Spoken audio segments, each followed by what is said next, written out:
хит пирожныйлардың бірі, модадан қалмайтын неше жылдан бері той жиындарда сұранысқа ең көп ие болған вупи-пай пирожныйның рецептін салдым. Менімен бірге жасап көріңіздер. Міндетті түрде парақшама тіркеліп, лайк басып, қоңырауша батырмасын басуды ұмытпаңыздар.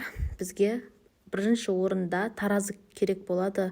Көз мөлшермен салу деген жоқ бұл жерде. Бірдей болсын десеңіз, таразының көмегі қажет. Алып қойыңыздар. Шоколадымызды және де сармайымызды өлшеп микроволновкаға осылай ертіп аламыз. Микроволновка болмаған жағдайда газге қойып, водяной баняда ертіп алсаңыздар болады. Бұл енді бізде қазір ыстық болып тұр, кішкене суытып аламыз. Ол арада енді бөлме температурасында тұрған жұмыртқаларымызды ыдысымызға шағып, ішіне қантымызды салып, жақсылап венчиктің көмегімен қантымыз ерігенше араластырып аламыз. Миксермен жасасаңыздар да болады, миксерсізде болады. Венчикпен өте ыңғайлы, тез дайын болады. Жаңағы суып тұрған шоколадный массамызды құямыз барлығына. Оны енді жақсылап барлығы біріккенге дейін біркелкі араластырып аламыз венчикпен. Бізде осындай қара түс болу керек. Енді ұнымызды саламыз. Електен шығарылған ұнымызды саламыз және де какаомызды саламыз. Сіздерге полный рецепті описание бөліміне жазып қалдыратын болам. Сол жақтан көрсеңіздер болады. Бір чайный ложка разрыхлителімізді саламыз. Енді комок болып қалмайтындай жақсылап біркелкі сұйықтау қамыр болу керек бізде. Осылай араластырып аласыздар. Ішінде ұндары түйір-түйір болып қалып кетпесін.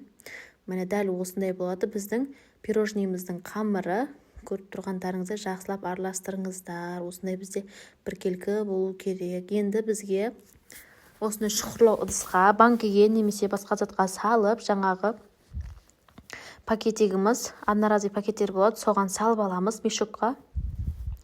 Қазір салатын кезде бізге ыңғайлы болу үшін қасықпен құя салам деу жоқ. Бұл жерде осындай кондитерский мешок алып қойыңыздар, өте арзан тұрады.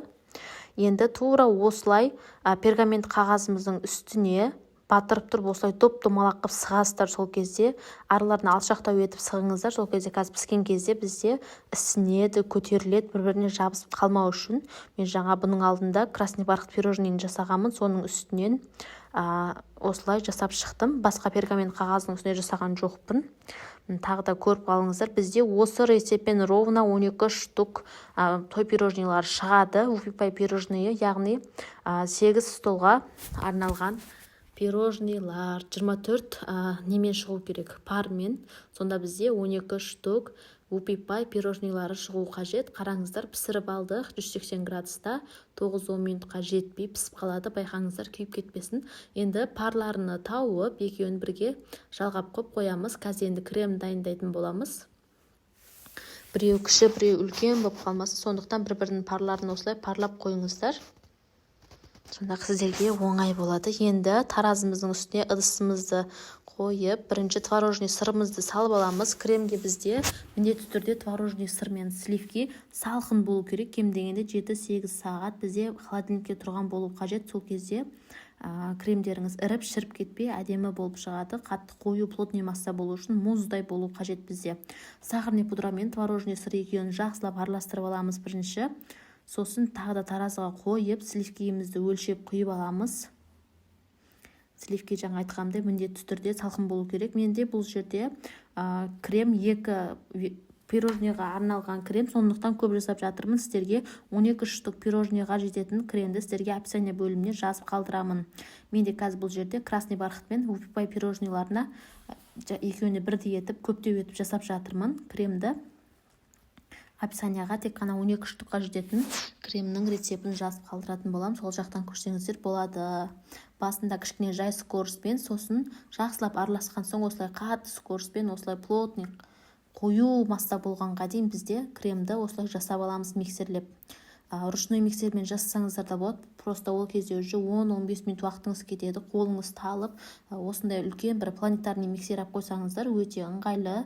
Бәрі сіздерге қажет болады, бір алып қойыңыздар. Жаңағы кондитерский мешогымызға өзіміз ұнатқан осындай гүлді немесе басқа жұлдыз сияқты деген насадкаларды салып аламыз ішіне. Сосын кремімізді саламыз жаңағы мешоктың ішіне. Сығылған кезде қазір өте ыңғайлы болып шығады. Енді жаңағы пирожныйларымыздың ішіне кремдерімізді дәл осылай жағып шығамыз. ішінде кремі аз болып қалмайды, өте дәмді болып шығады. Кремдердің барлығыны пирожныйлардың үстіне жағып шығамыз. Жасап болған соң кем дегенде 3-4 сағат холодильникте тұру керек. Жаңағы корждарға кремі сіңіп әдемі жұмсақ болып тұру үшін. Міндетті түрде той жиындарға жасайтын болсаңыздар, кешке жасап қойыңыздар. Азанға дейін крем сіңіп әдемі болып тұрады. Барлық пирожныйларға осылай кремімізді жағып шығамыз. Міндетті түрде жасап көріңіздер. Ең керемет, неше жылдан бері той жиындарда хит болып келе жатқан Whoopie пирожные. YouTube каналыма кірсеңіздер, көресіздер. Бұның алдыңғы видеосында красный бархат пирожный салғанмын кеше. Міндетті түрде оны да көріп, екеуін бірге жасап көріңіздер.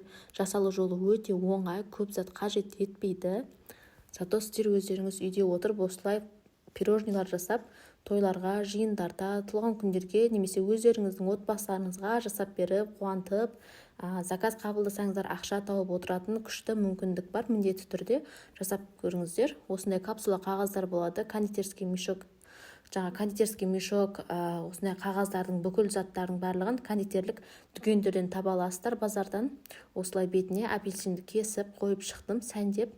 Қоймасаңыздар да болады, сахарный пудра сепсеңіздер болады, клубника, малина, киви, өздеріңіз ұнатқан жеміс-жидектер салсаңыздар болады. Біздің пирожныйымыздың осылай сәнін, көркін ашатын болады. Жасап болдым, менде ровно 12 штук шықты. Енді бетіне сахарный пудра сеуіп аламыз. О менде өте әдемі көрінеді. Міндетті түрде жасап көріңіздер.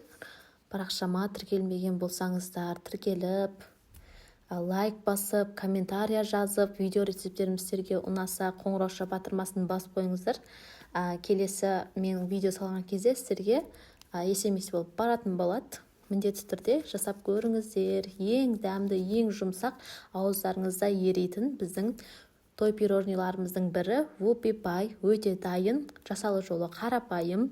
Парақшамда тағы да көптеген торттардың, пирожныйлардың, салаттардың, нандардың түрлері бар. Көріңіздер. Ас болсын баршаңызға.